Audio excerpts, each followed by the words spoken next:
ভোটে কোম্পানি একদম কোনো ছুটি দিচ্ছে না, তো 1-1.5 ঘন্টার মতন ছাড় দিয়েছে। এবার যদি ওখান থেকে ভোট দিয়ে আমি বেরাই, এবার আমি যে ট্রেনটায় আসি কাজের এখানে, সেই টাইমে তো আসতে পারবো না। আর আমার যে ট্রেন টাইম 10টায় যেটা ট্রেন টাইম, তার 1 ঘন্টা বাদে গিয়ে আমার ট্রেন। সো ওখানে আমার আধা 1 ঘন্টা ওই ট্রেনেই ওখানে গ্যাপ হয়ে যাচ্ছে। আর একটুকুনি যদি লেট হয় তাহলে কোম্পানি বলছে যে স্টোরে ঢুকতে দেবে না। তা আমি বললাম যে আমার এই প্রবলেম আছে, ভোট দিয়ে ওই যাই রাত 12টার সময় ঘরে ঢুকি, আবার সকালবেলা উঠে আবার কাজে তোমার ভোট দেবো, ভোট দিয়ে তোমার ট্রেন ধরবো। এবার যদি ওইটা না পাই, তখন যদি আধ ঘন্টার মতো যদি লেট হয় তখন কী হবে? তা বলছে যে ওটা আমাদের কিছু করার নেই, আর কোম্পানি আধ 1 ঘন্টার মতন ছাড় দিয়েছে। এবার তোমরা ওর মধ্যে ঢুকলে ভালো, আর না ঢুকলে ফোন করে আমাকে জানিয়ে দিও।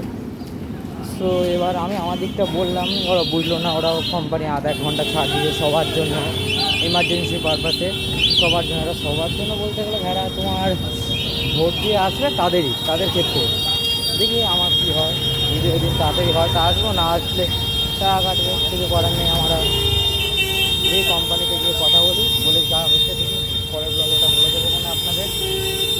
এখন যাই কাজে যাই।